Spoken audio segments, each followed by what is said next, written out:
True Sports episode 109 is on. I'm Taylor Fillers, along with Louis Tenor. Missouri leads Florida 30-21, number 9 Missouri.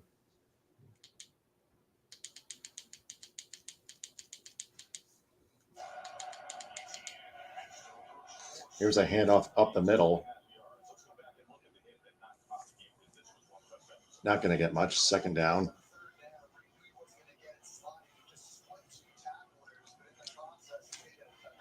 Wentz. A gain of 2. Second and 8. 12:50 winding down. Fourth quarter. Michigan had to barely hang on against Maryland. 31-24. Yeah, they went for it on 4th and 1. Blake Corum just barely got the first down. Now a sack here.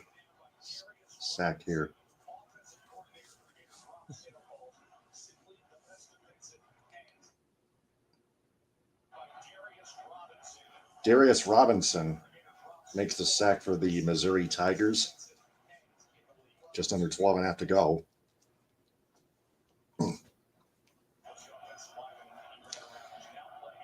An 8-yard sack. It'll be 3rd and 16. One setback in the shotgun. 2 receivers left, 1 right. Here's the snap. Drops back. He's going to keep it. Up the middle, finds a hole. Gets outside the 30, but tackled at the 31. Not enough for a first down. They need to get to the 35. It's going to be 4th down at about 4 to the line to gain. 4th and 4.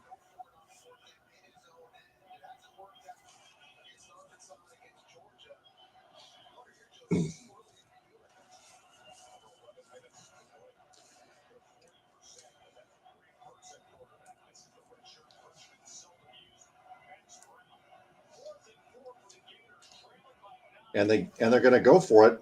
And a pass is complete for a first down. Just barely, though, by Jackson. Brown with a completion to Jackson right on the 35. And that's a first down for the Gators. The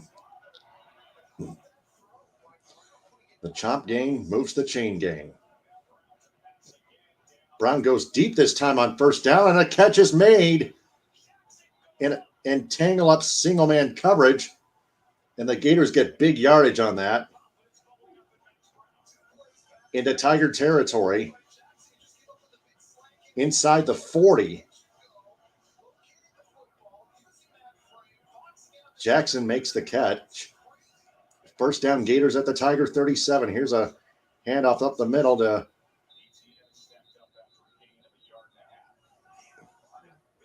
Etienne.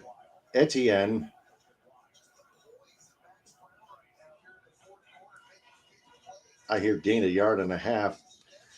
Trying to go up the middle. Stood up. I'll call it a gain of 1, 2nd and 9.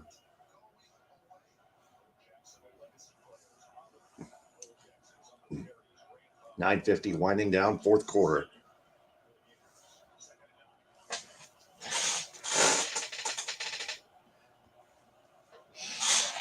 The unranked Gators trying to keep this a game here. Here's a play action. He's going to keep it end around left. Brown gets the first down inside the 30, gets out of bounds close to around the 25-yard line. They need the 26. That's a first down for Florida.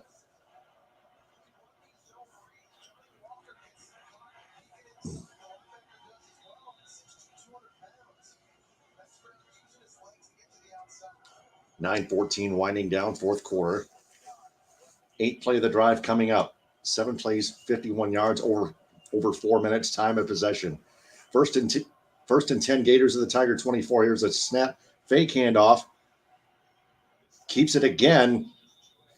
Gets to the 22, gets brought down there for a gain of 2, 2nd and 8. 8:51 winding down, 4th quarter.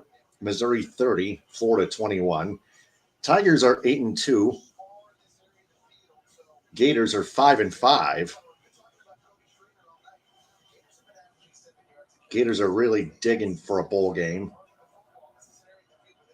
here. They're desperate for one. Yes. Second and 8. Here's a handoff up the middle to the 10 for a first down and at least a few more. Gets to the 9. That's about it. First and goal for the Gators with 8:14 winding down.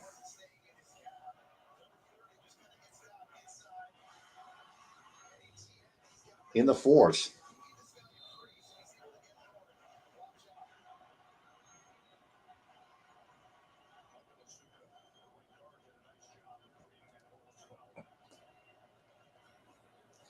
Here's a handoff up the middle.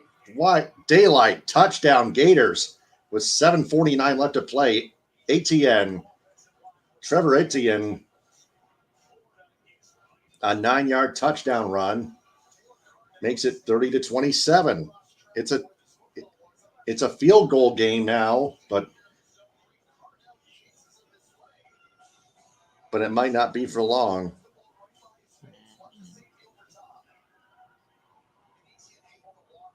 And it looks like, yep, they're just going to kick the extra point. Good. They don't even need to go for 2. I mean, if they get it, they're down 1. Kick is up and good for the extra point. 30-28 Missouri. What's that, Lewis? Plenty of time. I mean, you got plenty of time to worry about it. I mean, if you went for 2 now, but there's still more than 7.5 minutes to go, so you got plenty of time to make this up.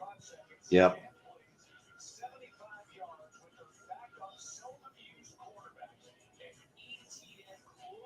$7:49 left to play, fourth quarter, 30-28 Missouri. Let me flip to the NHL Network for bonus coverage here, and that's a commercial break. Let's see here. What else we got? Washington at Oregon State on ABC. That game on right now.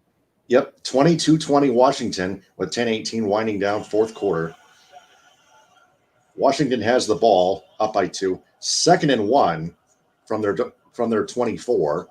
They need the 25. Here's a handoff going off left toward the left tackle position for a first down outside the 25.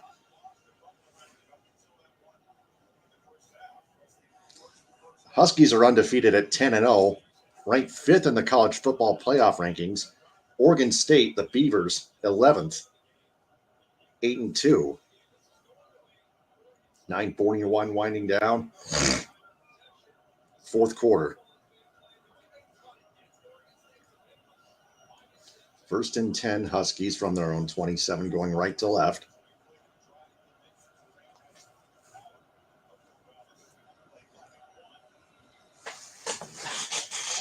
Penix will drop back, avoids a man or two, and then throws short flat, caught for a first down. Throws toward the near flat, first down.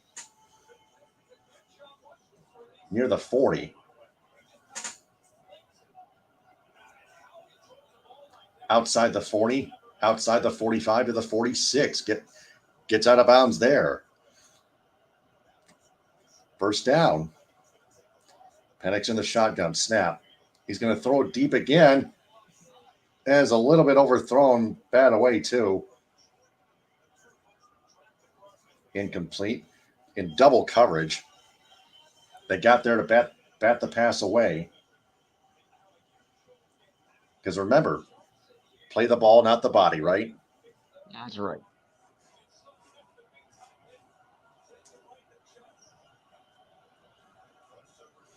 Two receivers left, two right. One setback. Penix in the shotgun on 2nd and 10 at their own 46 for the Huskies.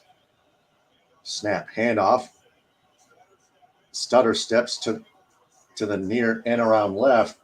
Nixon gets to at least the 48, maybe the 49. That's about it.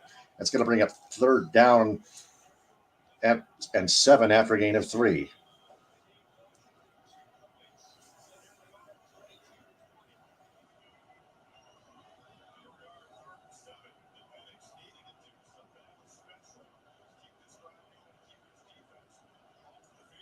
2 left, 2 right, 1 setback.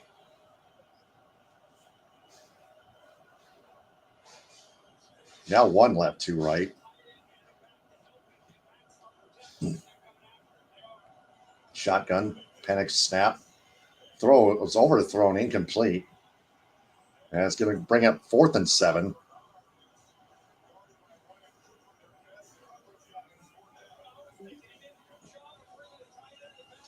Yeah, Ohio State just absolutely routed Minnesota, by the way. Surprise.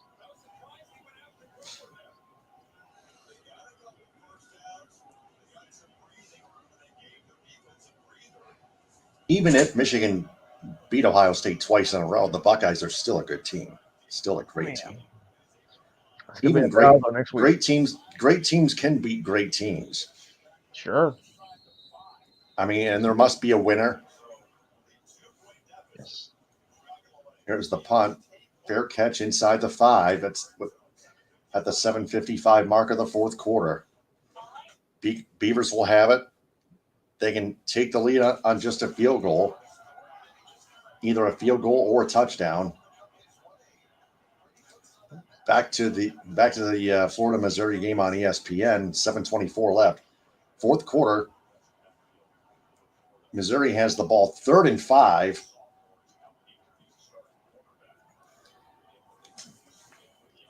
Gators have if the Gators make the stop here, they have a chance to take the lead with a field goal.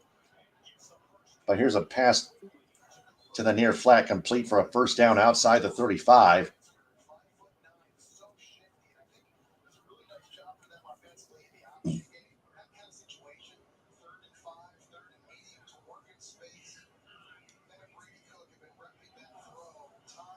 Brady Cook makes the catch for that proverbial first down.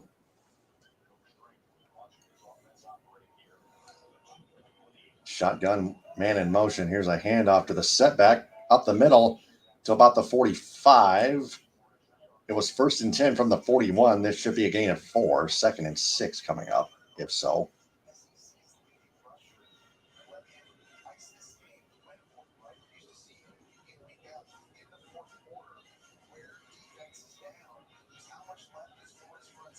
Just under 6.5 left to play in the 4th. The Gators have 2 timeouts left. The Tigers all 3. There's a handoff up the middle, met in the backfield for a loss of like 2 or 3. Jackson's a big dude, number 99 for the Florida Gators.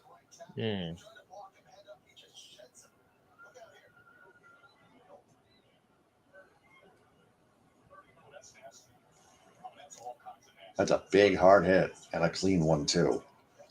3rd and 7. Tigers from their own 39.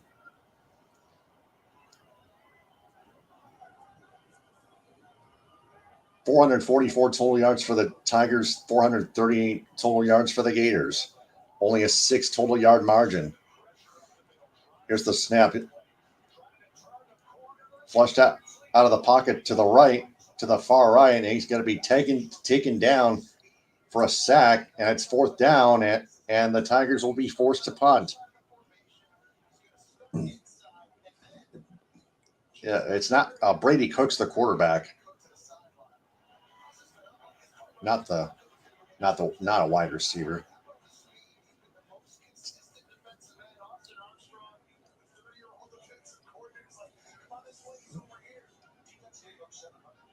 It's 4th and 11. On comes the punting team for Missouri. Ricky Pearsball, the returner, and the punt. Not too long. It's going to be down at the 37. And that's where the Gators will take over with 4:44 left to play in the 4th, with at least decent field position. Back to Washington and Oregon State. Beavers have it on their own 5. 1st and 10. Throws outside the 10, complete, and hit immediately.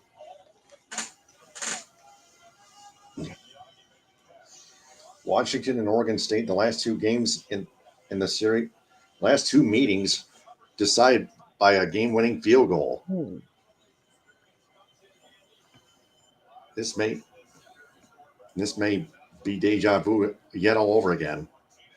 Oh boy. There's a handoff off left tackle for a no gain at the 12. I'll bring up third down and about 4.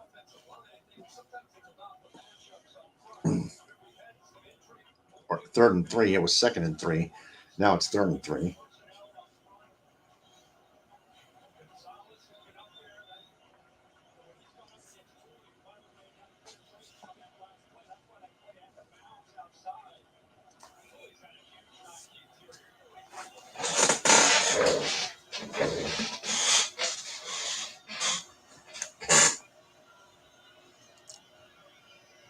Here's the snap. Under pressure throws. An amazing lunging catch to the 18-yard line with 6:29 left. Caught it inbounds and then took it out of bounds for a first down. Great catch. Yeah. Gold.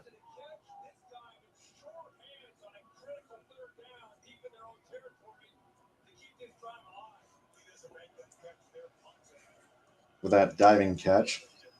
One receiver left, wide left, 2 to right, 1 setback. Here's the snap. Drops back, throws deep downfield, got a man, incomplete, batted away.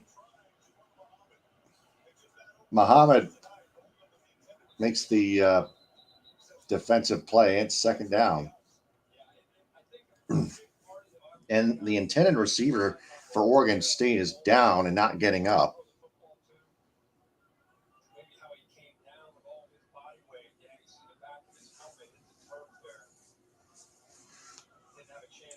Oh, man, Muhammad grabbed it by the jersey.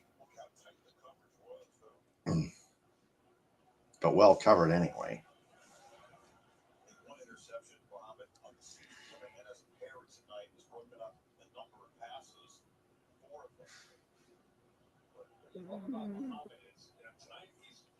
.554 left. Silas Bolden Jr. 4 catches out of 8 targets for 57 receiving yards. And Bolden will jog off under his own power without any help. Looks to be okay. DJ Uagalele. There's some movement and offside free play. There's another deep pass. It is incomplete and bobbled and almost intercepted by Muhammad, but there's going to be a flag on the play. It's going to be offside.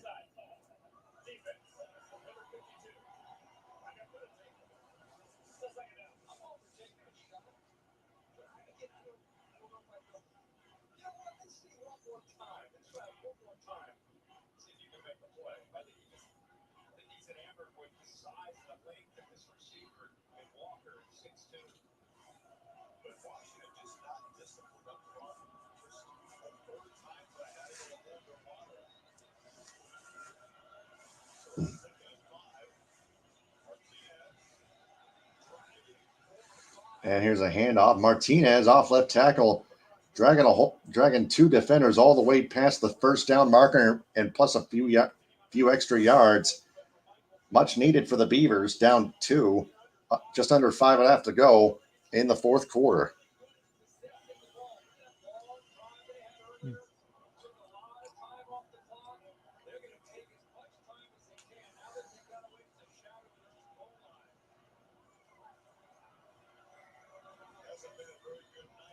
The Beavers are trying to pull an upset here. 1st and 10 for them from their own 32.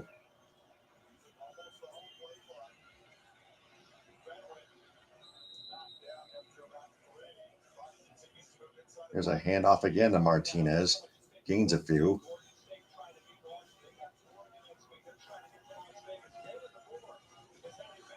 No, well, yeah, 3 is a few. Gain of 3, 2nd and 7. It's off right tackle.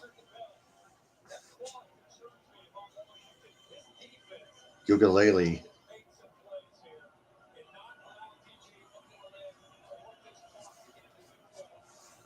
Second and 7. I formation.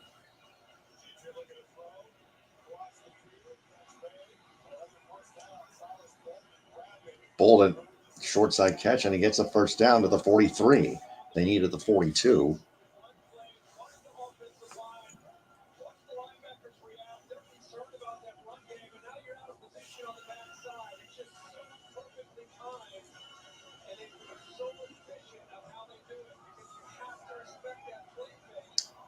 Four minutes winding down, fourth quarter at Oregon State. Beavers down 2, but marching down the field with the football from left to right, as seen on ABC. Wildcat formation. Here's a handoff to Martinez. Gonna lose a yard to the 41. It was first and 10 from the 42, not the 43. 3.5 to go, fourth quarter. Beavers have 2 timeouts remaining.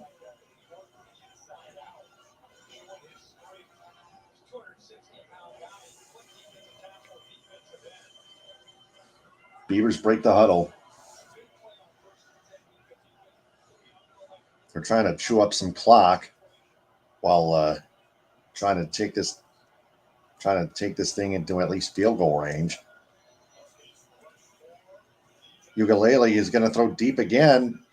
Overthrown in one-man coverage, incomplete. Bolden, the intended receiver, pausing the clock at 2:57 remaining in the fourth quarter. It's going to bring it 3rd and 11 for Oregon State.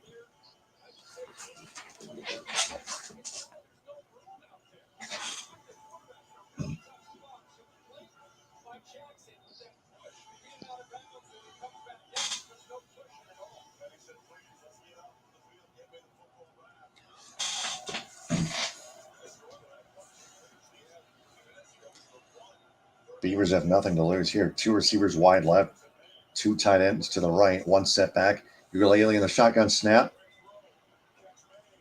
Throws short side, caught outside the 45 to about the 47. Not enough for a first down. It's going to bring up 4th down. Big decision here coming up. It's going to bring up 4th and 5.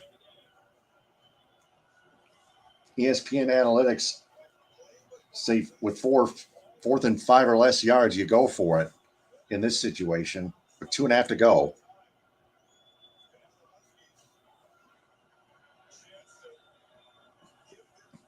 Beavers are 2 for 4 on 4th down.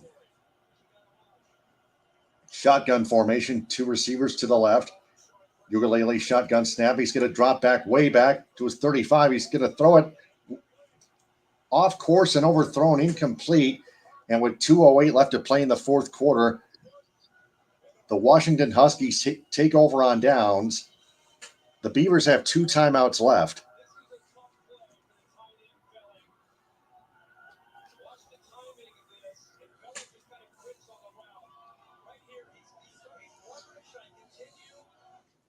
Let's check on that.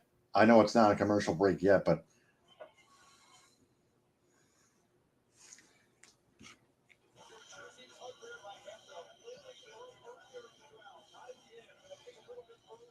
now the Florida-Missouri game is in commercial break.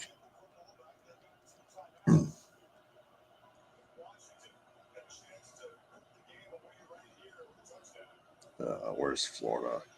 Oh, Florida's got the ball on the Missouri 18-yard line with 1:52 left. A gain of 3 for Washington. 2nd and 7 coming up with 2:03 left to play in the fourth quarter. Oregon State calls it second charge timeout. 22-20, 22 to 20 Washington. Yeah.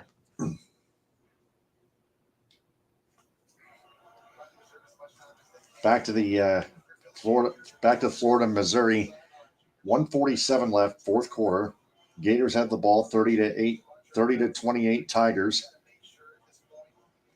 Gators still have 2 timeouts left. Missouri with only 1.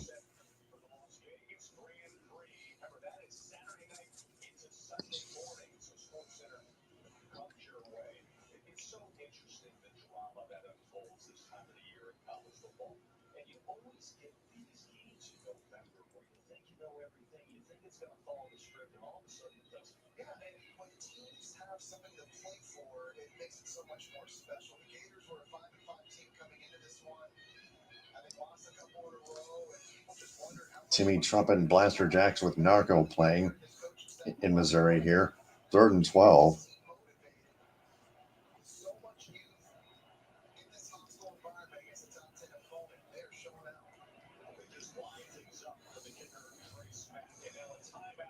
And Florida will call a timeout, still with 1:47 left in the 4th.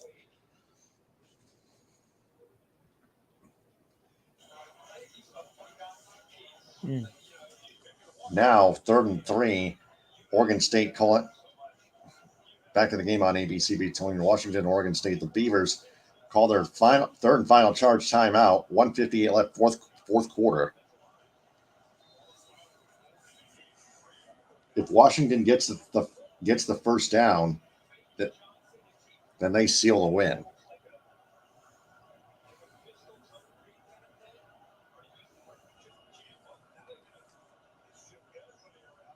Steelers activate tight end Pat Fryermuth off the injured reserve.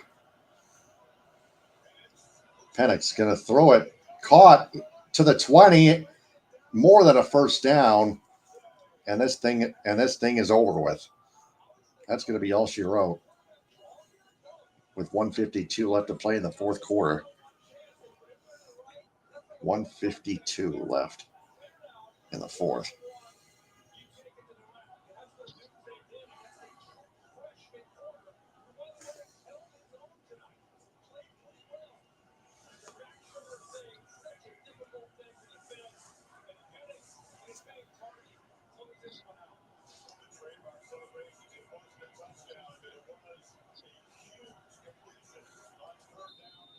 Washington in a victory formation, they can take 3 names. So that game is done and over with. And the Gators have just taken the lead.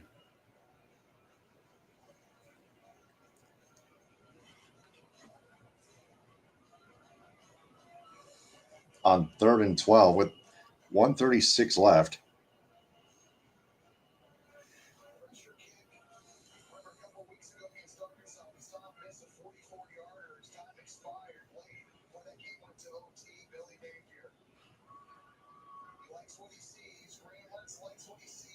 And Smack with a 35-yard field goal with 1:39 left to play. 1:36 left to play in the 4th quarter. The Missouri Tigers have one timeout left. Just one.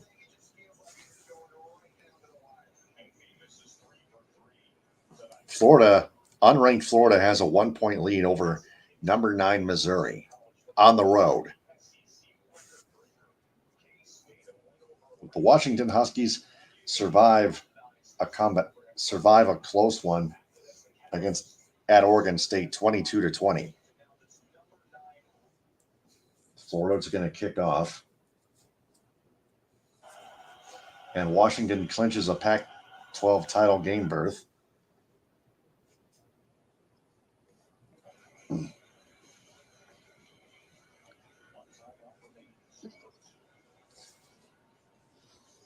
Here's the kickoff. It's going to be a touchback. It'll be 1st and 10, Missouri from its own 25, going right to left. And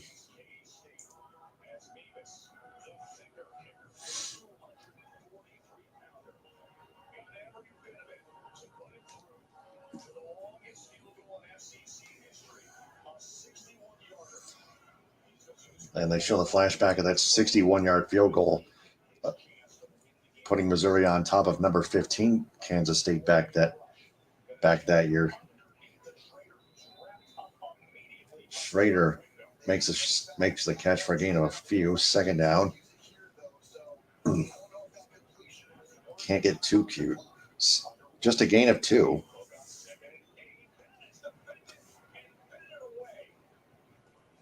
There's a pass defended. Nunnery bats it away, incomplete. It's going to be 3rd and 8. 1:16 left to play.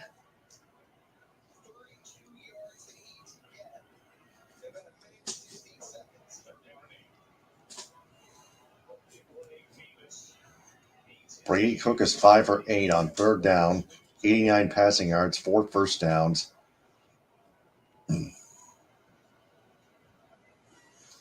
Cook drops back to throw, does up the middle, and it's caught at the 40 for a first down.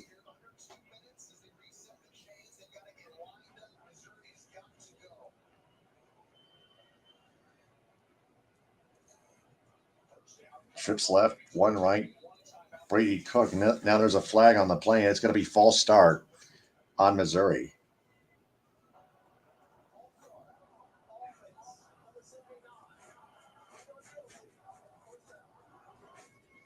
Exactly 1 minute flat left to play in the fourth.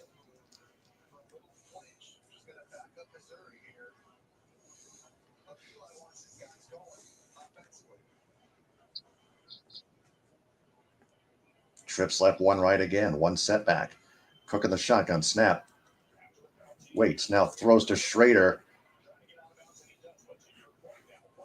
Gets outside the 30. That's about it. Gets out of bounds. He's going to lose a couple. 50 seconds left. He loses 2 yards on an ensuing drive. 2nd and 10. It was a forward pass completed, but for a loss of 2. Florida, Missouri is on ESPN. Cook's going to throw it overthrown. No, it's not overthrown, but it's almost caught, but incomplete. Could have been overthrown anyway, but that could have been that was almost a catch.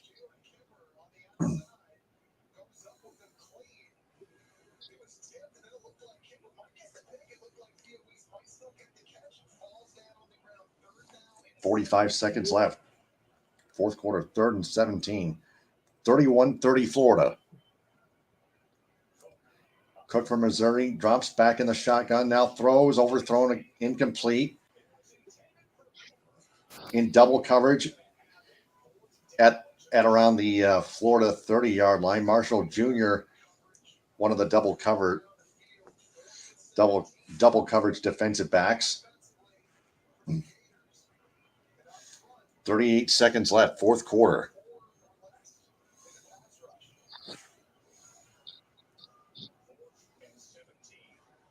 Fourth and 17 and ball game at the 33.5-yard line.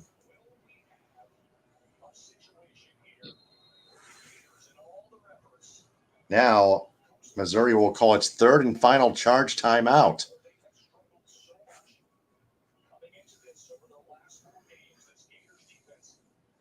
They'll have to think this over. That's why.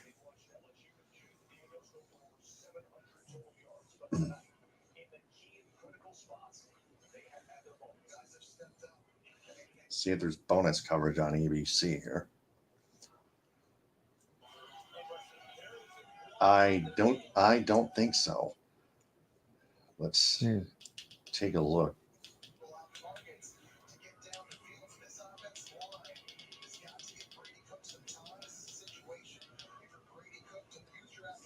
On FS1, there's New Mexico at Fresno State.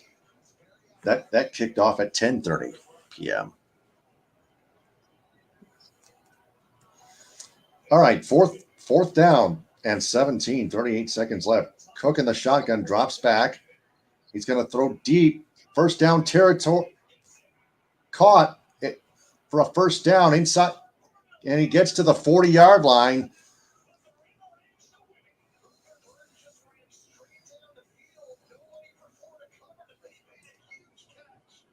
Tigers go no huddle. 1st and 10 in field goal range. And then now Cook throws it toward the sideline, the far sideline. Incomplete. 2nd and 10 with 21 seconds left. Missouri is still alive. Big clutch completion at the Gator 41-yard line. and his receiver, Cook's receiver, finds the 40-yard line on that previous play. On that second to previous play. Cook's shotgun snap. He's going to throw it. Caught. First down at the 29-yard line. 15 seconds left.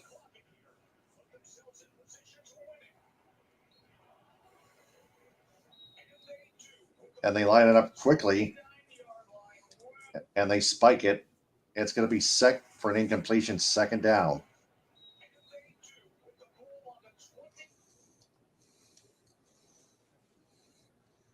They are far within field goal. Far and deep within field goal range. Harrison Mevis Sr. is their place kicker. Cook is going to throw in the gun. Caught inside the 15. Cooper, with 8 seconds left, gets out of bounds. He was left wide open. Yeah. Because what is passing defense anymore? Mevis looks like a big dude.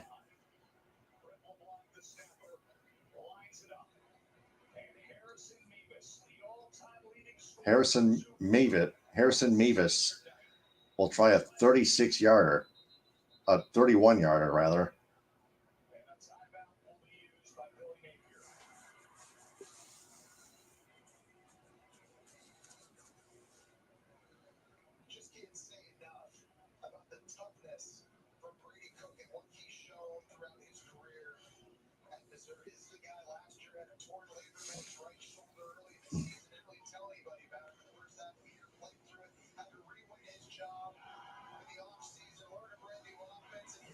And Florida, I think, has called a timeout. Yes, they have.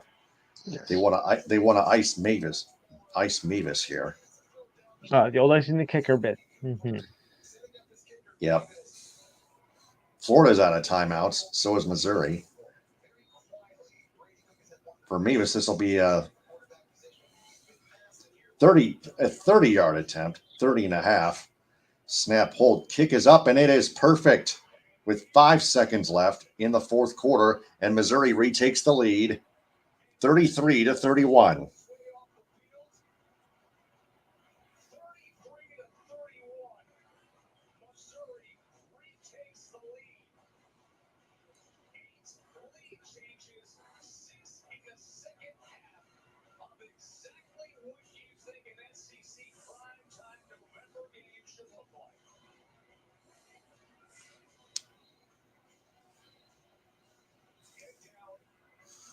Yeah, that kick was perfect. That was flawless.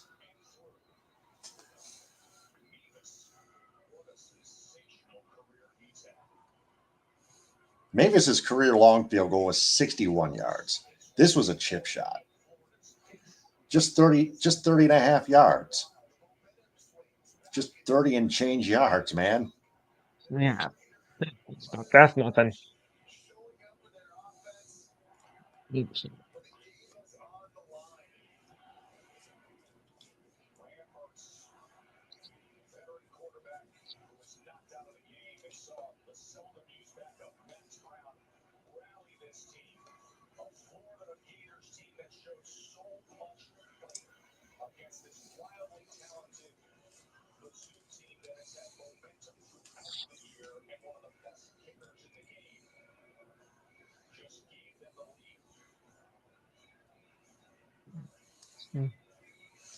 And Missouri will kick it away. And it's going to be a touchback. Still 5 seconds left.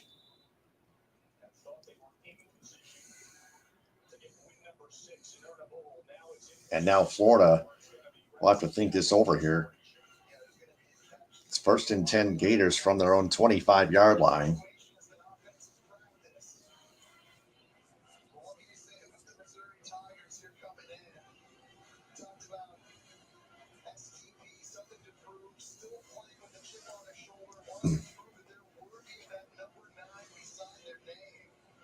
Missouri leads 33-31. 5 seconds left, fourth quarter. Florida has the ball on its own 25-yard line. Mm-hmm. One receiver set wide to the near right. Brown in the shotgun with one setback. He's going to drop back. Gets caught. Not caught, but gets chased, but throws deep down the middle. It's dropped and incomplete, and time runs out, and Missouri survives a Florida scare and wins 33-31. And since 2012, third season winning 9+. Missouri has won 9+ games in 3 seasons since 2012. Missouri beats Florida again, this time being favored. 33-31, the final score.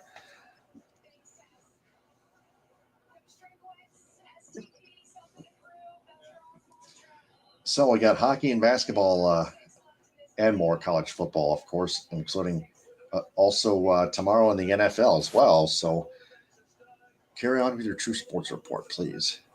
Thank you, Taylor. Away we go. You know what? Why don't we do the NFL schedule now for tomorrow? Okay, so here we go, folks. Tomorrow's games are as follows. The 1 o'clock games. The Steelers taking on the Browns. The Bears taking on the Lions. The Chargers taking on the Packers. The Raiders taking on the Dolphins. The Giants taking on the Commanders. This is going to be a fun game. The Cowboys taking on the Panthers. Titans taking on the Jaguars. The Cardinals taking on the Texans. 4:05. The Bucks taking on the Giants. 4:25. The Jets will take on the Bills. The Seahawks taking on the Yams, or Rams, the case may be. Little Thanksgiving humor, folks. And the Vikings taking on the Broncos at 8:20. I'll do the standings on the next program. All right, so now we'll go over to the college football scores. Most of them are done. There are a few late games, but that's okay.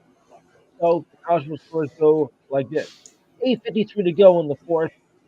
LSU leading Georgia State 56-14. Daniels has 413 passing yards and 6 touchdowns. He also has 96 rushing yards on 10 carries and 2 touchdowns. And Nabors, the case may be, 140 receiving yards and 2 touchdowns. Number 17, Arizona over 22 Utah, 42-18. Barnes, 320 passing yards, 2 interceptions, 2 touchdowns. Coleman, they're going to change it on me again. Okay. 90 rushing yards, 14 carries, and 1 touchdown. McMillan, 116 receiving yards and 1 touchdown. It's official. Florida over Missouri over Florida, 33-31. Cook had 1 second left. Yeah, they put a second back on the clock. 2nd and 10 from the 25. Hang on a second. Darn. Yeah. Trips left. Brown in the shotgun snap. Throws. Caught. It's going to be a lateral, and he's taken down at around the 40. And now it's over. That low lateral sneak, of course. All right. That was caught nicely. Yeah. Okay. All right.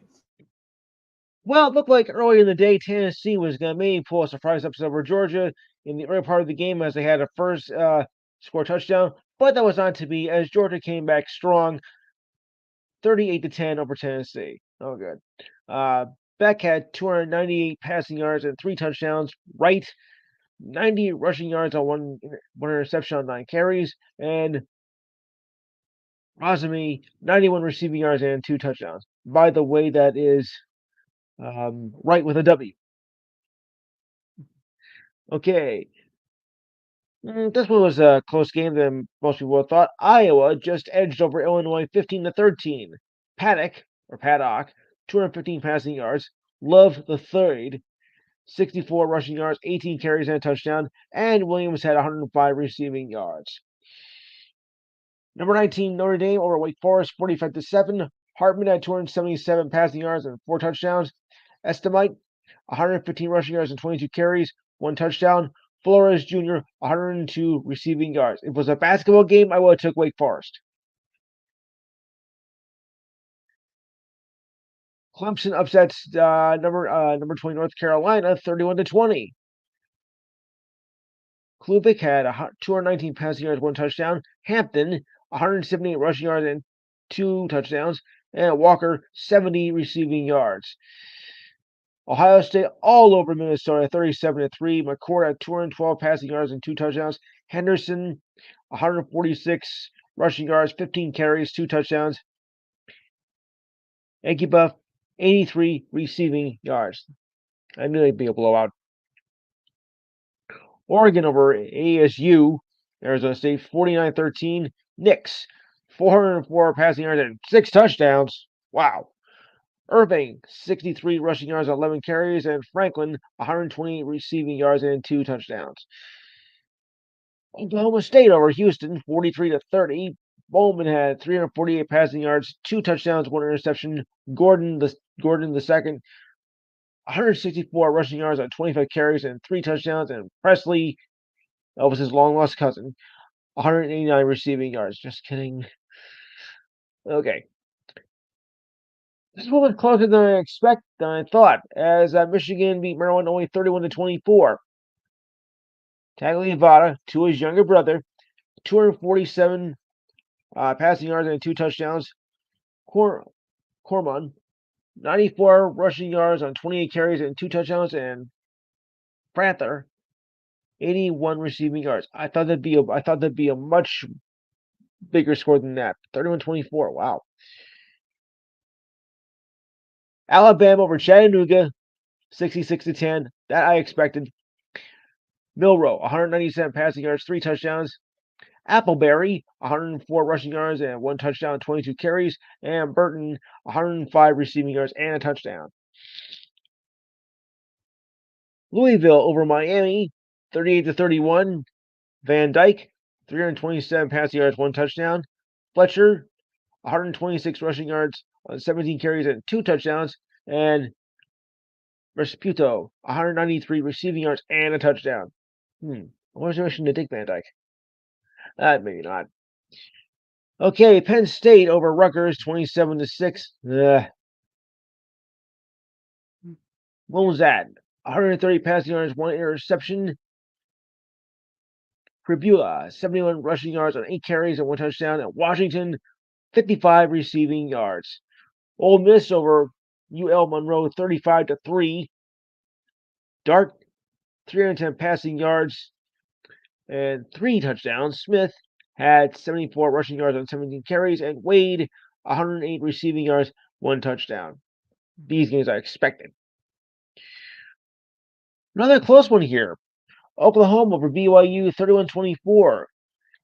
Gabriel, 191 passing yards, 2 touchdowns. Robbins, 182 rushing yards on 22 carries, and Epps, 90 receiving yards. Another game I thought was not going to be that close. Tulane over Florida Atlantic, 24-8. Pratt, 252 passing yards, 3 touchdowns. Hughes, 72 rushing yards on 21 carries, and Brazel, the junior, 103 receiving yards and 1 touchdown. Florida State over Northern Alabama, 58-13. Rodemaker, 217 passing yards, 2 touchdowns. Campbell Jr., 70 rushing yards and 1 touchdown. And Bell, 59 receiving yards. This one I expect to be close as a state rivalry. Of course, this is how it should be. As Kansas State got by Kansas, 31-27. Howard had 165 passing yards, 2 touchdowns, and an interception. Neal, 138 receiving yards and 18 carries and 3 touchdowns. And Brown had 96 receiving yards. That is the way a state rivalry game should be. And just got finalized a little while ago. Washington over Oregon State. Both teams in the top 15. 22-20. Ugalele, 166 passing yards, 2 touchdowns. Martinez, 123 rushing yards on 26 carries, and Udazine 106 receiving yards and 2 touchdowns. Just went final about 2 minutes ago. Missouri over Florida 33-31. Cook 331 passing yards, 1 touchdown. Schrader 148 rushing yards, 23 carries, and 1 touchdown. And Burden the third 158 receiving yards. Wow, what a game. And finally, Texas over Iowa State 26-16. Beckett 323 passing yards, 2 touchdowns, 1 interception. Baxter 117 rushing yards on 20 carries, and Higgins had 104 receiving yards. Of course, the late games, well, they probably won't end for a little while. So on we will now go to up. Actually, there's only one game left. Is now LSU is only Georgia State 56-14. I think we can say that game as well. Over. All right, so now on to the NBA. All right, there we go. All games are final. The Knicks over the Hornets 120-108. Brunson had 32 points and 7 assists. Thank you very much. And Ball had 34 points and 9 assists. Well, I can see he had a ball. Oh. Wolves edged the Pelicans 121-120. Cat had 29 points, 9 assists, and 6 rebounds. Valanciunas 28 points, 11 rebounds, and 3 blocks. Not bad. The Heat over the Bulls over the Heat 102-97. Bam Bam Adebayo 24 points, 10 rebounds. Zach LaVine 13 points, 8 rebounds, and 6 assists. Bucks over the Mavericks 132-125. Luka had 35 points, 9 rebounds, 9 assists. The Greek Freak 40 points, 15 rebounds, and 7 assists, and came back from a slight injury. Grizzlies over the Spurs 120-108. Bane had 28 points. Victor Wembanyama 19 points, 13 rebounds, and 8 blocks. This guy might be the real deal after all. And finally, in overtime, the Thunder over the Warriors 130-123. Shai Alexander had 40 points, 6 rebounds, 6 assists. Andrew Wiggins 31 points. Okay, so we'll go to the standings now. And it goes like this. Starting off in the Eastern Conference. Yeah, the Celtics. Yeah. 10-2. Sixers are right behind them. A game back at 9-3. Puke. The Bucks are 9-4, a game and a half back. The Pacers are 7-4, 2.5 back. Also 2.5 back are the Heat and the Knicks at 8-5. Okay, I like it. The Magic are 7-5, 3 back. And we got a little bit of log jam here. The Cavaliers, Hawks, and Nets are all 6-6, 4 back. Respectable. Further down the list are the Raptors at 5-7, 5 back. The Bulls 5-9, 6 back. The Hornets 3-9, 7 back. The Wizards 2-10, 8 back. Sorry, Steve. And oh boy, the Pistons 2-11, 8.5 back. Skipping. Okay, to the West. The Wolves and the Nuggets are 9-3, a half game back of the Mavericks and Thunder at 9-4. Wow. Kings are 7-4, a game and a half back, and the Rockets are 6-4 at 2 back. Lakers are 7-6 at 2.5 back. The Suns are 6-6 at 3 back. The Pelicans are 3.5 back at 6-7, and the Warriors are 6-8, 4 back. Kind of surprising a little bit. Further down the list are the Clippers at 4-7, 4.5 back, but there is some promising news on that. The Jazz are 4-8, 5 back. The Grizzlies are 3-9, 6 back. Oh boy. The Blazers are 3-9, 6 back, and the Spurs 6.5 back at 3-10. On tomorrow's schedule, it goes this way. All right. Saturday was a bit of a light night, but tomorrow is going to be a little bit more crowded. Starting at 3 o'clock with the Sixers taking on the Nets. I'll have my eyes on that one. Your Pistons taking on the Raptors at 4. The Magic taking on the Pacers at 5. The Nuggets taking on the Cavaliers at 6. The Kings taking on the Mavericks at 7:30. A pair of 8 o'clock games as the Celtics take on the Grizzlies. The Suns take on the Jazz. 9 o'clock, the Thunder take on the Blazers. At 9:30, the Rockets take on the Lakers. All right, so ends the NBA scores. Now we'll go to the ice. As there's still a few games in progress. What'd you expect? It's Saturday. It's always busy in the NHL. All right, in the second period, the Canucks are leading the Kraken. The Kraken leading the Canucks 2-1. 6:56 to go in the second period. And in the first, Kings are off to a roll here as the Kings are beating up on the Blues 4-0. It's early in the game, though. You never know. Final scores: Senators over the Wild 2-1 in a shootout at the Global Series. In overtime, the Flyers beat the Knights 4-3. The Predators doubled up on the Blackhawks 4-2. The Lightning over the Oilers 6-4. The Bruins over the Habs, aka the Canadiens, 5-2. Yuck. Rangers over the Devils 5-3. Oh, my girlfriend's not gonna like this one. Hurricanes over the Pens 4-2. The Jets over the Coyotes 5-2. The Islanders over the Flames 5-4 in a shootout. The Capitals over the Blue Jackets 4-3, and the Avalanche over the Stars 6-3. All right, so checking out the schedule for tomorrow, it goes like this. Okay, and your schedule for tomorrow is a fairly light schedule for a Sunday. Continuing the Global Series, okay, if you're an early riser on Sunday, I got a game for you. The Maple Leafs against the Wild at 8 a.m. Set your alarm early if you need to. Normal start times for other games, the Blue Jackets take on the Flyers at 5:30. The Knights take on the Pens at 6. The Sabres take on the Blackhawks at 7, and the Blues take on the Ducks at 8. That seems more reasonable. Over to the standings here. And they go this way. All right, in the Atlantic, the Bruins are 13-1-2, 28 points. The Panthers, 11-5-1, 23 points. The Leafs, 9-5-2, 20 points. Also 20 points are the Lightning at 8-6-4. Your Red Wings, 8-6-3, 19 points. The Senators, 16 points at 8-7-0. Also 16 points are the Canadiens at 7-9-2. And the Sabres, 7-9-1, 15 points. I thought they were going to do better this year. Well, what do I know? All right. Oh, I like this. Metropolitan Division. Yeah, my Rangers, 12-2-1, 25 points thanks to that win. Yes. Capitals, 9-4-2, 20 points. Also 20 points to the Hurricanes at 10-7-0. The Flyers, 9-7-1, 19 points.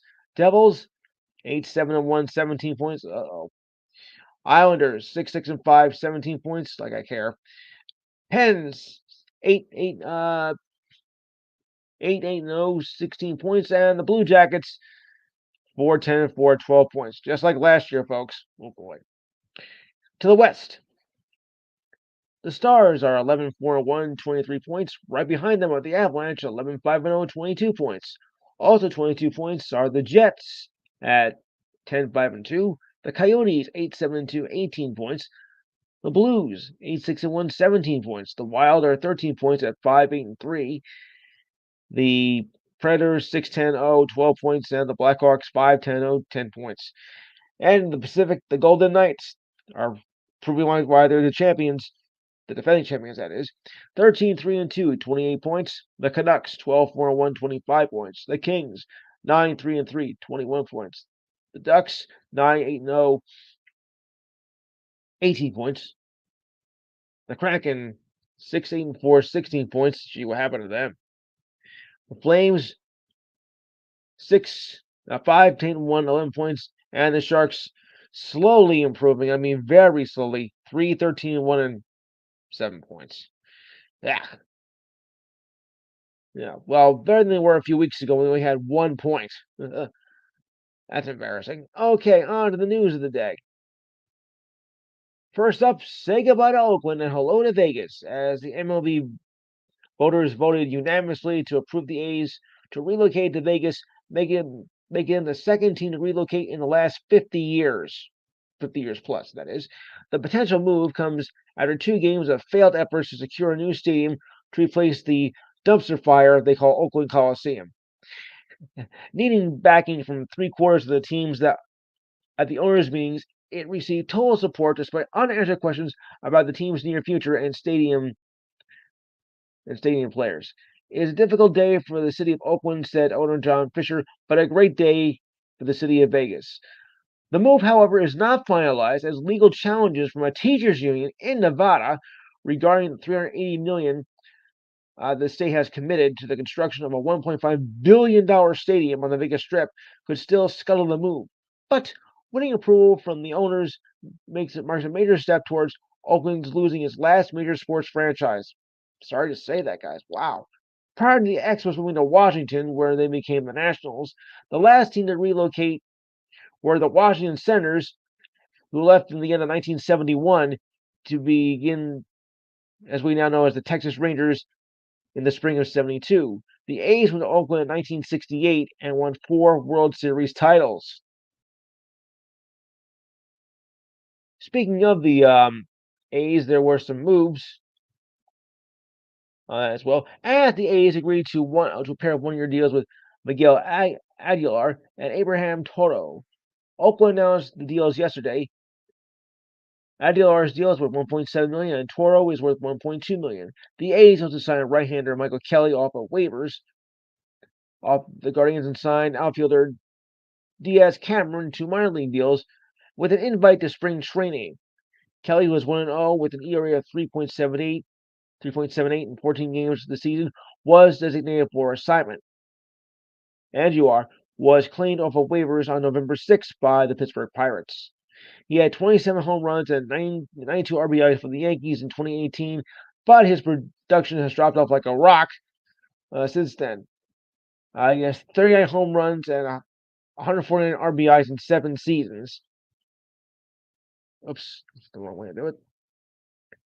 47 seasons. Aguilar also had production has dropped off. Yes, we know that. Toro was acquired in a trade with the Brewers on Wednesday for minor leaguer Chad Patrick. He had 2 home runs and 9 RBIs in 9 games for the Brewers, and 8 home runs in 56 RBIs in 96 games at AAA Nashville. In 5 seasons, Toro had 20 home runs and 108 RBIs with the Astros, Mariners, and the Brewers. Okay, moving along.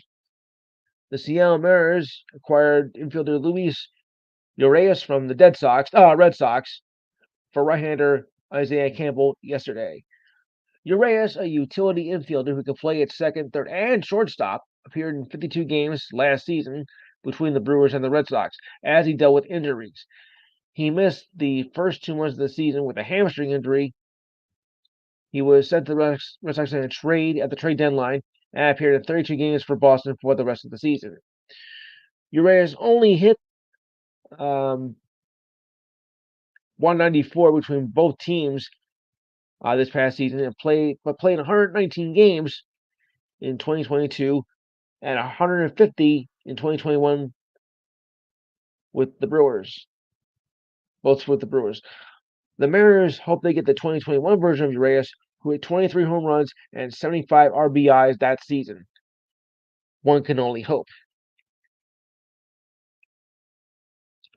The Braves trade a pair of right-handers, Kyle Wright and Nick Anderson, to the Royals. The Braves acquire right-hander Jackson Kowar in the deal for Wright, and Anderson was traded for $100,000.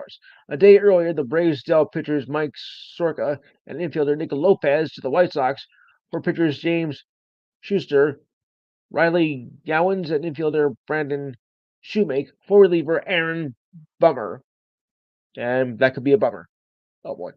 Wright is expected to miss the entire 2024 season, though, after undergoing surgery to remove a torn capsule in his right shoulder.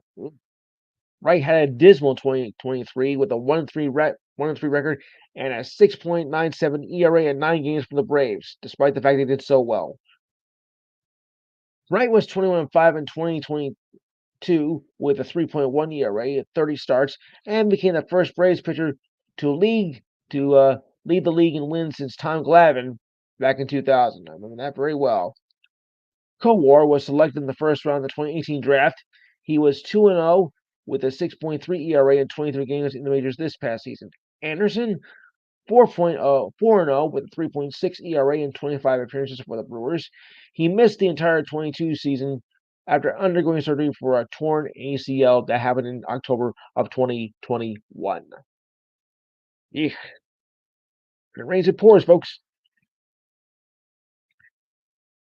On to football. The Bears are activating running back Clary Hubert off the injured reserve list, as told by Coach Matty Buffris. Hubert injured his ankle in the Week 5 win over the Commanders and missed the Bears' last 5 games.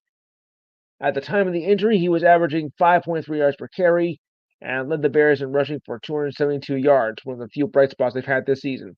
The Bears waived running back Darrington Evans on Thursday, which created an opening spot on the roster for Hubert. The Bears fortified their top 5 rushing attack in Hubert's absence. Donta Foreman, who was inactive in weeks 2 through 5 since his start of week 6, Foreman has rushed for 351 yards on 81 carries. Foreman injured his ankle against the Panthers and was limited to 3 days of practice ahead of week 11 and is questionable for tomorrow's game. Though the running back told ESPN the injury is progressing in the right direction. However, it will come down to a game-time decision as the Bears face the Lions. This should be a breeze. Foreman and Hubert have only played 1 game together in a Week 1 loss to the Packers. The prospect of having the backfield at full strength served as motivation for Foreman. Hubert was a full participant in the practices and a walkthrough leading up to the Panthers and Lions games. He was not activated last week after his 21-day window opened to come off the injured list with the hopes of returning against the Panthers. Yeah. Wide receiver Roman Wilson did not return to the game against Maryland today after being injured in the first quarter. That's Michigan wide receiver, that is. Wilson, who this season has 36 receptions, 589 receiving yards, and 10 touchdowns. He was shaken up after the play by Dante Schrader Jr., who was penalized for targeting originally, but then after review was cleared. Wilson had made a catch of 23 yards before the injury. Wilson's 10 touchdowns are the most by a receiver under Harbaugh and had 95 receptions for 1,508 yards and 18 touchdowns, and is tied for 8th all-time with Amari Toomer on Michigan's all-time list. Speaking of Michigan, there's a milestone today as the school grabbed its 1,000th victory in school history today over Maryland. When the clock expired at Michigan had defeated Maryland, Wolverines players, coaches, and staff gathered near midfield at the stadium to commemorate the historic win. Amid the turmoil of an NCAA investigation with head coach Jim Harbaugh suspended for the final 3 games of the season. A day after Chris Partridge was fired, Michigan made sure to mark the moment of this historic accomplishment. Michigan, who will play against Ohio State next week, required key plays in all 3 phases, especially on defense. After the Wolverines built a 23-3 lead, they scored a safety on both special teams. Linebacker Christian Bolivin's block punt led Maryland to kick the ball out of the end zone on defense. The defense also accounted for a touchdown on Michael Barrett's strip sack and Derek Moore's walk-in recovery. 1,000th win. Wow. That says a lot. All right, moving down the line. Yep, right. That raises straight there. Okay. Keeping up here. Okay. Titans quarterback Ryan Tannehill will be active and will be a backup to starter Will Levis, said by coach. Yeah. Said by, of course, head coach Mike Varble. The longtime quarterback orchestrated the scout team offense for the Titans this week. He was a full participant in practice this week after missing twice last week, in addition to missing a day. I might not be at 100%, but I am feeling better than I have been in a while. Tannehill suffered a right ankle sprain in Week 6 against the Ravens in London and was replaced by Mark Willis in the fourth quarter. He was seen wearing a walking boot in the Week 7 bye, walking in his zone the following week. However, Tannehill was not able to play in either Week 8 or 9. Willis becomes the number 3 quarterback as Tannehill moves to the backup role. Yeah.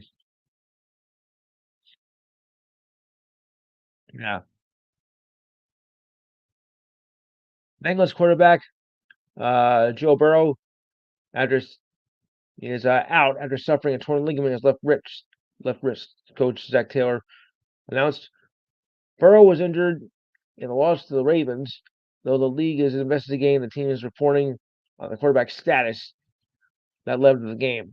Now it's official; he is out, though. Taylor said Burrow will likely need surgery. Will likely need surgery, as I'm pretty sure. To need surgery to repair the torn ligament. With Burrow out, the Bengals will now turn to Jake Browning, who was 8 for 14 on passing for 68 yards and a touchdown against the Ravens in his first significant action on the NFL. The Bengals are now 5-5 on the season so far.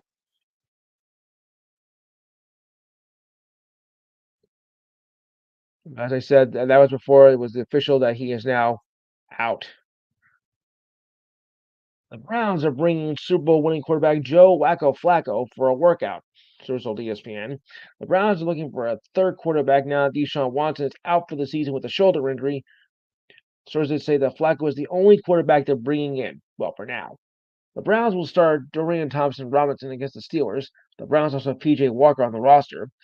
Walker led the Browns to comeback victories against the 49ers and Colts, while Watson was dealing with a different shoulder issue. Through his career, Flacco has thrown for 42,330 yards and 232 touchdowns in his career. Wow. And gave the Ravens their only Super Bowl title back in 2013 and was named Super Bowl MVP. Flacco recently started for the Jets and pulled off a stunning comeback against the Browns in Week 2 that year. In that game, Flacco threw for 4 touchdowns, including the game winner to Garrett Wilson with under 30 seconds left in the game. Great game that was. All right, here's some more news about Michigan. Less than a week after Jim Harbaugh is suspended for the rest of the season, Michigan announced the firing of linebacker coach Chris Partridge. I don't mean of the Partridge family. The rest of the regular season, that is. Yes. Rick Minter will serve as the Michigan interim linebacker coach as they face Maryland today. Partridge served as Michigan's director of player personnel in 2015, then worked for special teams coach and safety coach and linebackers coach. Quite a resume. Continuing on here, Partridge then left Michigan to become the co-defensive coordinator for Ole Miss before returning to Michigan in February of this year. This comes a day after Michigan dropped its legal case against the Big Ten that Coach Harbaugh would serve out his 3-game suspension. Harbaugh was suspended for violating the Big Ten Conference sportsmanship policy with the allegations that former staffer Connor Scott, the team's in person. Connor Stallions. Scott teams in person and recorded play signals from opposing teams. Where have I heard that one before? Michigan did not specify their statement, yet Partridge was connected to the allegations and has not issued a statement for that reason. It halted its legal battle with the conference. The soap opera continues. MLB has canceled its plans to play in Paris in 2025 after failing to find a promoter. That's according to the Associated Press, and that, of course, that is a very reliable publication. MLB and the Players Association have agreed to the Paris Games in the labor deal in March of 2022 and incorporated that as attachment to the CBA. Two people familiar with the decision said it became apparent in recent months that there was no progress to make the games work. MLB has played in London in 2019 when the Yankees played the Red Sox for 2 games, and that was a doozy. A planned series between the Cardinals and Cubs was canceled in 2020 due to the pandemic, or as I refer to it as that thing. The Cardinals and Cubs split a 2-game series in June. The Mets and Phillies are expected to play a 2-game series in London next year. Regular season games will be played in South Korea for the first time, as the Dodgers and Padres will open up the 2024 season. Those dates are on March 20th and March 21st. In addition, the Rockies and Astros will play in Mexico City on April 27th and 28th. The CBA calls for the 2025 will be played in Tokyo, with regular season games in San Juan and Mexico City. The labor deal also includes London, Mexico City, and San Juan in 2026. My niece will be graduating junior high by then, and my nephew will be graduating college. And I'll be only at 56. Yeah. Okay. All right. Well, awards news for baseball. Show Me the Money Ohtani wins his second AL Cy Young Award in the last 3 seasons, and is the first player in either league to win the award twice in unanimous fashion. Ohtani's, whose 2 victories came within the last 3 years by the Baseball Writers Association, even though he's not pitched in the last 2 months, he finished ahead of Marcus Semien and Corey Seager of the world champion Texas Rangers. I wonder though. Ohtani led the majors with 44 home runs and 20 stolen bases. As a pitcher, he was 10-5 in 23 starts with a 3.14 ERA and struck out 167 batters in 132 innings with 55 walks. Ohtani arrived in the U.S. in 2017 and chose the Angels after receiving offers from nearly every team. Too bad he hasn't come in the playoffs, though. But his first 3 years in the majors were hampered by Tommy John knee surgery, and the shortened 2020 COVID season, which landed him mostly in the DH spot. In 2021, though, Ohtani was performing at an elite level as both a pitcher and a hitter, and became the first player since Babe Ruth did that over 100 years ago. Ohtani was voted unanimous in 2021 and finished runner-up in 2022, thanks to Aaron Judge's record-breaking performance before taking the honor again this season. Florida State will be retiring Jameis Winston's jersey in the final home game against Northern Alabama, which was today. Wilson, who won the Heisman as a redshirt freshman in 2013, led Florida State to a perfect 14-0 season after throwing 40 touchdown passes and set the national freshman record for passing yards with 4,057. He led Florida State to the playoffs in 2014, but lost to Oregon State in the semifinals. Wilson passed for 7,954 yards, 4th most in FSU history, and 2nd touchdowns with 65 in his 2 seasons. Winston was selected first overall in the 2015 draft and taken by the Bucs. He spent 5 seasons in Tampa, and now is a backup with the Saints. Excuse me.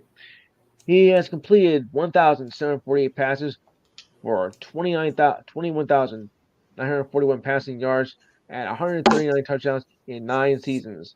He is the 11th player to have his number retired, joining such players as Charlie Ward, Warren Dunn, Ron Sellers, Ron Simmons, Derek Brooks, Chris Winicky, Derek Brooks, Terrell Buckley, Marvin Jones, and Fred Blenikoff. Wow, what a list. Yeah, Marvin Jones Jr. included. Yes. Former Detroit Lion. He left the Lions twice. Yeah. The second time for personal matters. I'll let that one go. Okay. MLB will hold the 2025 All-Star Game in Atlanta after losing it in 2021 due to objections in Georgia's voting laws. The announcement was made on Thursday by Commissioner Rob Manfred following an owners' meeting. Atlanta was awarded the 2020 All-Star Game in 2019, but moved the game in April, just 3 months before the game was to be played there. critics complained that the voting rights were too restrictive, Manfred made the decision to move the All-Star Game and the amateur draft from Atlanta after discussion with the Players Association and the Players Alliance, an organization of black players formed after the death of George Floyd. Oh boy. The Rangers will host next year's All-Star Game, and the 2026 All-Star Game will be in Philadelphia to celebrate the 250th anniversary of the signing of the Declaration of Independence. Wow, 250 years. Yeah, that's amazing. All Okay. right. Yeah, okay, there's more. Oh, we also have some more news awards to give out. San Diego Padres star Blake Snell won his second Cy Young Award as first in the National League, while Garrett Cole of the Yankees took home the AL Cy Young Award for the first time in his career and finishing the top 5 in the last 5 years. Snell is the 7th player overall to win the Cy Young in both leagues and is the second left-hander. He won the Cy Young Award in 2018 when he was with the Tampa Bay Rays. Snell was 14-9 with an ERA of 2.25 and 180 innings pitched. He also gave up the fewest hits per 9 innings with 5.8, but also drew 99 walks. Snell is the 3rd pitcher to win the award by giving up the most walks since Bob Trolley and Ed Wynn back in 1950 and 59. On the American League side, Cole was 15-4 with an ERA of 2.63 and a league-leading 209 innings pitched. He gave up 6.9 hits per 9 innings. He is the second number 1 overall draft pick to win the award. The last one was David Price in 2012.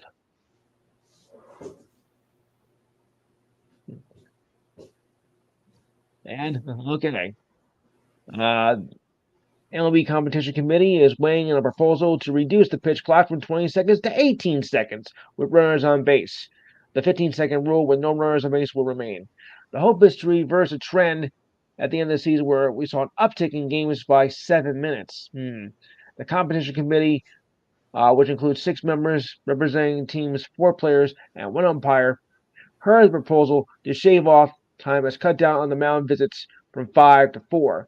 Yeah, 5 is a bit much. The committee can implement the change to on-the-field rules within 45 days notice the proposal.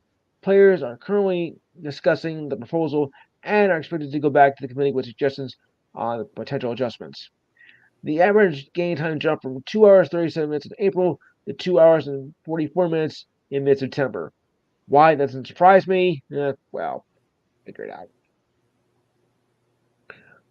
Orioles' Brandon Hyde was named the American League Manager of the Year, no surprise, while Skip Shoemaker won the National League Manager of the Year award. Under the management of Hyde, the Orioles have completed a 2-season turnaround after having the worst season in history in 2021 with a 52-110 record. It was the 3rd time in 4 seasons that they lost 108 games and the 2nd time under Hyde.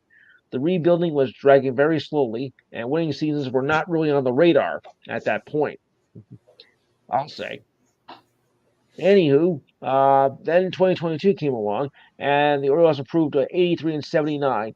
Most experts thought that there'd be a relapse in 2023, thinking that their 2022 season was a fluke. But it turned to be the opposite, as the Orioles won 101 games and were the tops in the AL East for the first time since 2014, and won more than 100 games for the first time since 1980. Wow. Over on the NL side, Shoemaker, a first-time manager, took top honors as the Mariners reached the playoffs for the first time in a full season since 2003, last time they won the World Series. The Mariners qualified for the postseason at 84-78 and were 33-14 in one-run games. That record allowed them to enter the postseason despite a minus 57 run differential, the worst for any playoff team. Shoemaker is the 4th Marlins manager to win the award after Jack McKeon and former Yankee managers Joe Girardi and Don Mattingly. Well, Mattingly was a player for the Yankees. Donnie Baseball, as we say here in the New York area. All right. On to more current news. Warrior star Stephen Curry was expected to play tonight after a 2-game absence against the OKC Thunder. Curry participated in the walkthrough and should have been able to play, unless something else happened during pre-game warm-ups set by Coach Steve Kerr. Curry took a hard fall in Tuesday's game against the Timberwolves, and then the Thunder on Thursday. An MRI performed earlier this week showed no structural damage in his right knee. Thank goodness. The Warriors have lost 5 games straight, and would not have Gary Payton Jr. Tonight after suffering a strained muscle in his right foot, and will be reevaluated by sometime tomorrow. Curry is averaging 30.7 points per game while shooting 48.8% from the floor and 44.6% from three-point range. Very impressive. Tiger Woods will be making his return to competitive golf at the World Hero Challenge that will be played from November 30th to December 3rd. This will be Woods' first tournament since dropping out of the 3rd round of the Masters in April. He underwent fusion surgery on his right ankle 2 weeks later to address post-traumatic arthritis that was caused by his infamous car accident in 2021. Oh, yeah. Woods told the Associated Press last month that his ankle is getting better. He says, "I have no issue with the ankle. That is completely gone. It's other issues I have been compensated for." Woods has only played in 5 tournaments since the accident. His best finish this season was tied for 45th at the Genesis Open. And that's all. Oh. And which also put him in Atlantic confusion. No, oh boy. The former #1 ranked player has sunk all the way down, listen to this, to 1,397th in the world. I didn't think the hat ranking is that low, to be honest with you. Talk about a fall from grace. Boston Bruins say that Milan Lucic is taking a leave of absence after being involved in an undisclosed incident last night. The Bruins released a statement yesterday, but not provide any details of the incident, other than to say the organization is aware and is taking matters very seriously. The Bruins said they will work with Lucic's family and give him the support and assistance that is needed. Boston police say they could not either confirm or deny arresting Lucic earlier yesterday morning. A message was sent to his agent, but was not immediately returned. He has played over 1,300 games with the Bruins, Kings, Oilers, and Flames, and had a Stanley Cup title with the Bruins in 2011. Their first since 1972. James Harden delivered a clutch 3-pointer as the Clippers beat the Rockets on Friday night. James Harden finally got his first win in 6 tries as remember the Clippers and scored 24 points, 9 rebounds, and 7 assists in a 106-100 win. The Clippers now have 4-7 ended a 6-game losing streak and scored 12 of the last 13 points after trailing by 5 points with just 2:15 to play in the 4th quarter. Talk about hustle and bustle. The win was massive given that the Clippers had not won a game with Harden in the lineup, but even more important, that Harden was starting to feel more like himself with each game after not participating in training camp before the trade. Harden was 8 for 11 from the field and connected with Ivica Zubac at the rim for 2 huge shots for the comeback win. And on top of his biggest shot, Harden also made plays late with his playmaking and ball handling. Kawhi Leonard also came up big, 26 points and 8 rebounds and 5 steals. Paul George had 23 points, 8 rebounds, and 1 block. The Clippers also got their first win by making a change in the lineup as Russell Westbrook came off the bench and as the 6th man, finishing with 8 rebounds, 8 points, 3 rebounds, and 2 assists. But on the flip side of that, it was his lowest total since joining the Clippers after the All-Star break last season.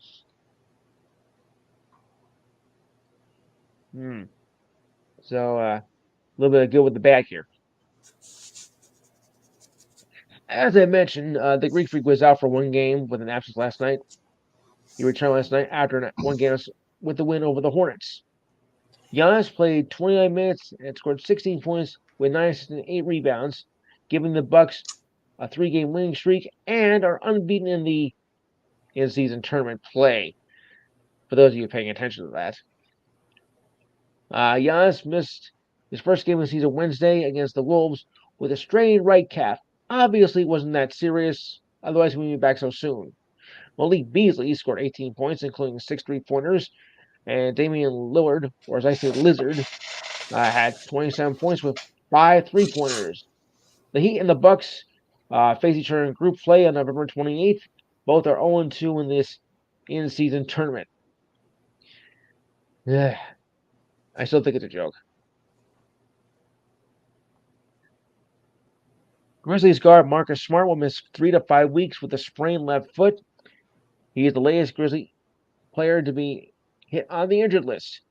The Grizzlies provided more details about Smart's injury on Friday. The 2022 Defensive Player of the Year was acquired in a trade in the offseason, was injured Tuesday in a game against the Lakers. Smith has averaged 12.5 points per game with the Grizzlies this season. He also leads the Grizzlies with 5 rebounds and 2 assists, and is just one of 4 players to play all 11 games this season, along with Desmond Blaine, Jaren Jackson Jr., and David Roddy. Guard John Morant is suspended for the first 25 games of the season, and center Steven Adams is out for the rest of the season, needing knee surgery for a knee injury dating back to last January. Brandon Clarke is recovering from a torn ACL injury he suffered last March. The Grizzlies are also declared out Xavier Tillman with a left knee injury, and Luke Kennard with a bone bruise, and rookie player Gigi Jackson for tonight's game against the Spurs. This is a train wreck of a team, folks. Guard Derrick Rose was questionable for the game after missing the previous 7 with an injured right knee. The Grizzlies, who finished second in the West the past 2 seasons, are now a miserable 2-9 this season and are last in the West. Smart, who was acquired from the Celtics, would have faced his former team tomorrow at the FedEx Forum. Morant is eligible to return from suspension December 19th against the Pelicans, unless he gets into more trouble. That would be 4 weeks into the timeline the Grizzlies gave for the expected return for Smart. Ugh. Bradley Beal will be sidelined for 3 weeks with a low back strain, as he's off to a rough start with his first year with the Suns. In a statement the team made, Beal will be reevaluated in 3 weeks' time. Beal missed the first 7 games of the season with a low back strain, then played his first 3 games before he missed Wednesday night's game versus the Wolves. Ugh. Beal, a 3-time All-Star, is averaging 17.3 points per game and 5.3 rebounds, along with 3.7 assists, and all 3 games were starts. Acquired from the Wizards in offseason trade, Beal was expected to form a high-powered Big 3 in Phoenix, but his injuries have prevented him from doing that. Devin Booker also has only played 3 games this season due to a calf and ankle injuries, and has not played with Beal this season. So far, the Suns are 5-6. Yeah. Moving along. Okay. Big story here. A suspect has been arrested on the suspicion of manslaughter in the death of former NHL player Adam Johnson, according to Yorkshire police on Tuesday. The announcement comes more than 2 weeks since the investigation that led to Johnson's death on October 28th. Johnson was skating for the Nottingham Panthers in the English Hockey League when his throat was cut on a skate blade during a collision in the Champions League against the Sheffield Steelers. South Yorkshire police said in a statement that a post-mortem examination confirmed that Johnson died as a result of a neck injury. The suspect, whose name was not identified at the time, was released on bail on Wednesday, pending inquiries. Our investigation launched instantly following the tragedy. We have been coming up with extensive inquiries ever since to piece together the events leading up to Adam's death. In these circumstances, said by South Yorkshire Chief Superintendent Bex Horsfall. We have been speaking to experts in the field to assist our inquiries and continue to work closely with the Health and Safety Department in Sheffield City Council, which supports our investigation. Matt Peckray was a skater whose blade was cut on Johnson's neck. According to the Associated Press, video of the incident shows Johnson skating with the puck towards the net. Peckray skated towards Johnson and collided with another player. Peckray kicked up as he began to fall and hit Johnson in the neck. Both players landed on the ice. Petgrave got up rather quickly, while Johnson had to be helped off the ice with his jersey covered in blood, and he died at the hospital as a result of his injuries. He's okay. Look, he's being charged with manslaughter, but I don't think of the intention to kill Johnson. I really don't. I mean, this is a freak accident thing. It doesn't happen that often. As much as they were probably rivals in the league, I don't think it was intended to kill him. Hurt him, yes, but to intentionally murder him on the ice, no. I'm sorry. Paul George of the Clippers was fined $35,000 by the league on Thursday for criticizing the officials in the loss to the Nuggets. What else is new? Criticizing the officials. George scored a season-high 35 points in their loss to the Nuggets in the in-season tournament game on Tuesday. I thought he played a great game. It's tough, the adversity of playing against the extra three. However, they are the defending champions, and we gotta play better. So many times I have to hit layups and 3-pointers. It was consistent jump shots, getting hit and whacked on the forearm. Was a poor job. It was a poor job. The NBA said the amount of the fine was based in part on Georgia's public criticism of the officials. Okay. Wow. Yeah. What else is Yeah. new? It's like the millionth time that's happened in the world. Yeah, maybe. Sports. Yeah. The NHL, listen to this, folks. The NHL is considering changes to the 3-on-3 overtime format in order to create more offense. At a meeting in Toronto on Tuesday, the league's general managers discussed potential tweaks to the 3-on-3 overtime period. The current format rules have teams play 3-on-3 for a 5-minute overtime, then followed by a shootout if it doesn't get resolved then. The purpose of overtime is to end the games before a shootout, and we need to make sure that continues to progress, said Coyotes manager Bill Armstrong. NHL Vice President of Operations Colin Campbell said the league still supports the 3-on-3 overtime period without discussing any major changes to overtime. We have not gotten to where the overtime should be longer or get rid of the show altogether, he said. We don't mind the format, and personally, neither do I. The general manager said instead focus on how to create more scoring chances in overtime, which has become more chaotic in the past 9 years of its existence.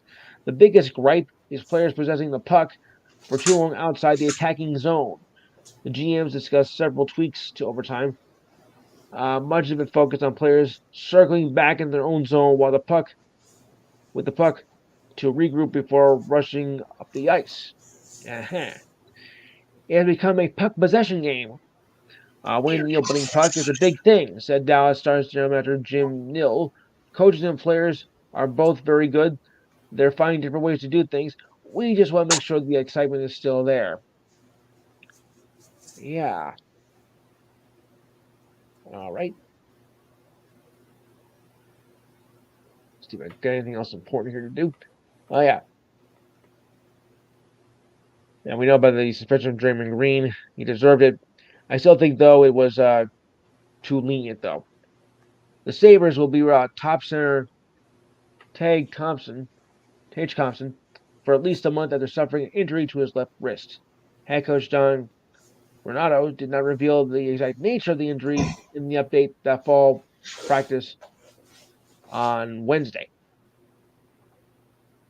Thompson was injured on Tuesday when he blocked Bruins defenseman Charlie McAvoy's shot midway through the second period, despite the loss to the Bruins. Less than a few months is what expected, said Grano. It's growing week to week, but I don't necessarily have a target date just yet. He has 6 goals and 6 assists this season so far. Last season, he had 47 goals and 94 points, a career best. The Sabres, though, could use him. I really thought they're going to do better this year, but so far they're just playing the Sabres they've been for the past decade. Maybe they should bring Hasek out of retirement. Oh, that guy? Oh man, won Yeah, 2 Stanley Cups with the Red Wings, and yep, the Dominator. still a Saber though. He's retired as a Saber. Yes, and of course I saw one of the greatest games he ever played, although he lost. Game 6 of the 99, 99 finals against Dallas Stars Brett with a Hall. triple overtime. The bar was just closing up. They turned the lights on, and then the winning goal was scored. I'm like, and I think Hasek was complaining about how it went through the in the crease. I think he was cursing in Czechoslovakian, and the refs told him, "Hey, get lost. We're going home. Forget it. I'm out of here." He was not happy. Pacers center Daniel Theus has agreed to a contract buyout, clearing the way for him to become a free agent with the Clippers once they clear waivers. Theus is expected to has probably cleared waivers already and looked to turn around a Clippers team that was on a 6-game losing streak, 5 with Harden since joining the team. Yeah, this will address the Clippers' need for a front court size as they await the return of center Mason Plumlee from an MCL sprain in his right knee. Thea still had 7.8 million on his 9.1 million deal with the Pacers, and will sign a pro rate at minimum of 2.1 million. The Clippers will have 15 guaranteed roster spots, including two-way guard Josh Primo, signing a standard 2-way contract through 2024-2025. Theus has played only one game this season after falling out of rotation with a young team of players playing at a high tempo. He has averaged 7.5 points and 4.7 rebounds in his time with the Bulls, Rockets, Celtics, and Pacers. His best season in 2020 with the Celtics, as he played 17 games, averaging 8.9 points, 7.1 rebounds, and 1.2 blocks. And a partridge in the pantry. No, oh boy. Oh, sorry. Oilers forward It's around the Leon corner. Grissetti was fined $5,000 for a dangerous trip on Islanders forward Bo Hubbard. The fine is the maximum allowed under the terms of the current CBA. In the second period, the win over the Islanders on Monday night, Gristal received a 2-minute call for tripping on Hobart on the play. He cross-checked in the back of Hobart's legs as he battled along the boards. He had goal and 3 assists on Monday's win, 6 goals on the year. Overall, Gristaldi had 312 goals, 452 assists, in 652 games since being drafted by the Oilers in 2014. It could have been a 5-man major. It should have been, but it was only called a minor. For those who saw the play. Yeah. Sixers guard Kelly Oubre returned to the team's practice facility on Tuesday, which was 3 days after being hit by a car in downtown Philadelphia in Center City. He's in good spirits, said Coach Nick Nurse, said before facing the Pacers in an in-season tournament game. He rode the exercise bike for a few minutes and was doing better. Nurse says one of the members of the Sixers organization who visited Oubre not far from the accident.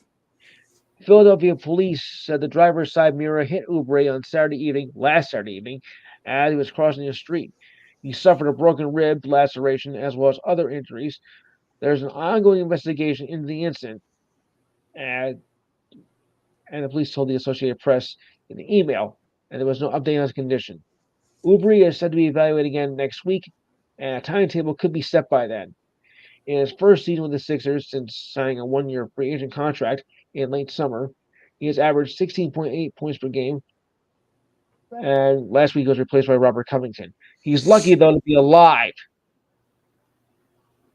not to be getting hit by a car.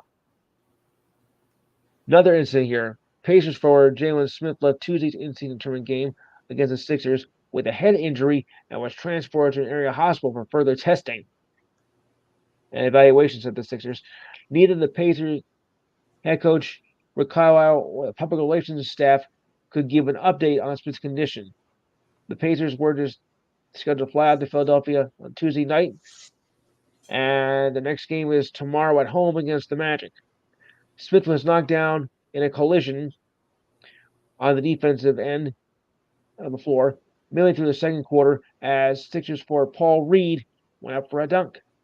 Smith then left the floor with the Pacers trainers.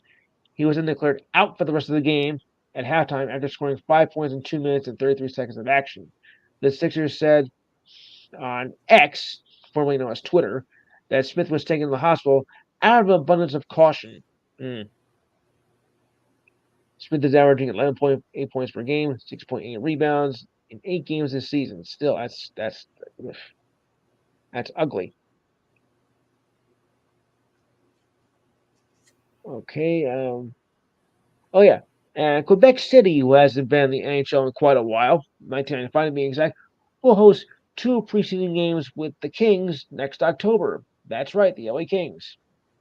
They will hold the final leg of their training camp in Quebec City against the Bruins on October 3rd and the Panthers on October 5th. I guess that means the season will be late next year. The training camp and preseason games will be held at the Videotron Center, or the Centre, a venue that opened in 2015 and hopes to be the home of a future NHL team one day. Maybe. The Nordiques were founded back in 1972 in the old WHA, then went to the NHL after the 79-80 merger. The franchise moved to Denver in the 1994-95 season, where they are known as the Colorado Avalanche and have won 3 Stanley Cup titles since then. And for the record, yes, I do remember the Quebec Nordiques. I'm not that young, people. I'm not as young as I look. Yeah. And just to put this on, former New York Rangers goaltender Henrik Lundqvist was one of 3 goaltenders to enter the Hockey Hall of Fame. The Rangers legend fed off the energy at MSG in a city where many athletes have whittled under the spotlight's intensive glow. It also led Lundqvist to the Hall in his first year of eligibility.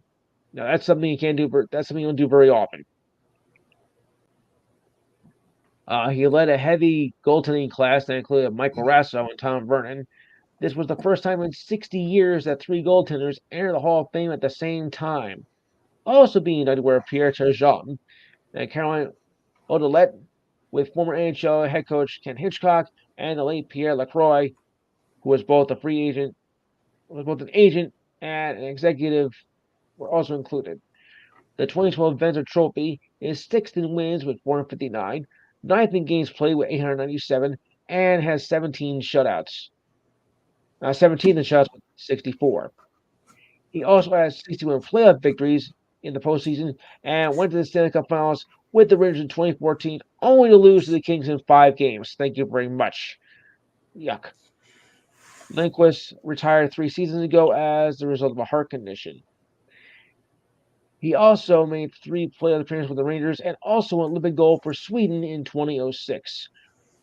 Vernon has 2 Stanley Cups, one for the Flames in 1989, which was a week before I graduated high school, and for the Red Wings in 1997, which was their first title in 42 years. Oh, yes. And even I went berserk that night myself. Hockey Town, the Octopus era. Yes, I remember that very well because I was just headed out the door when that happened and the Red Wings won. And I went out to the bar and celebrated. Barrasso, who started his career with the Sabres back in 1983, has 2 back-to-back titles with the Penguins in 1991, 1992, and has 369 career victories, which is 4th among U.S.-born goaltenders. Man, I'm really getting old. Okay, I think we have completed all the college football scores, if I'm not mistaken, just to see if I missed anything. No, I have not. But I believe we have 1 hockey game left. 2 hockey games, I should say, as the Kraken are leading the Canucks 4-2, 8:44 to go, and the 8:41 to go in the 3rd period. And at the end of 2, the Kings are rolling away with this victory against the Blues 5-0. Wow. Blowout City, folks. All right, that'll take care of my report. I'll turn it back over to you. Along with that, True Sorry. Sports episode. No, you're good. You're good. True Sports episode 109 has concluded. We'll be back with episode 110 Monday night at 10:30. For Lois, I'm Taylor. Ta-ta. And believe it or not, it's True Sports, so stay true, everyone. Hi, folks.